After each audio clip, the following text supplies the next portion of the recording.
Javier, thousands took to the streets in cities across Cuba on Sunday in rare mass protests, shouting Libertad or freedom and other anti-government slogans.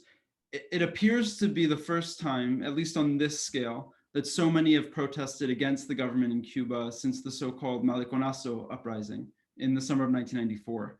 The government responded by deploying state forces to take the streets Sunday night, by cutting off internet service, and by detaining demonstrators.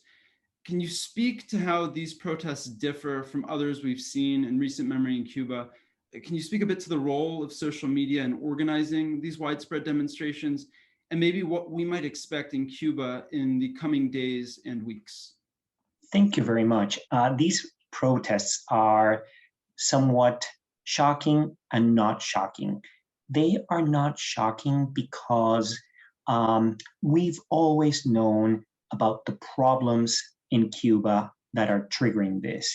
The call for more political freedoms, and of course, the call for more provision of consumption goods, food, and now vaccines. So the list of complaints is really not new, and it goes back many years, if not decades.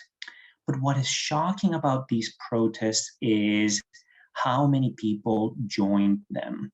In Cuba, citizens are terrified of being blacklisted. And in Cuba, there is permanent watching of what citizens do. And so Cuban citizens tend to be fairly discontent, angry, frustrated, but they don't do what is so normal in so many other Latin American countries, which is to go out and express their discontent. But this has changed this time, and it's important to ask ourselves, why now? Cuban people who were out protesting were saying, we're no longer fearful. Maybe they are developing some kind of courage. Maybe it's the fact that the cumulus of grievances has gotten to the point where things are intolerable. Absolutely true. Maybe it's the role of social media, which empowers folks and give them a sense of optimism that they can prevail. But it is true that we never saw anything like this. We are also seeing these protests outside of Havana.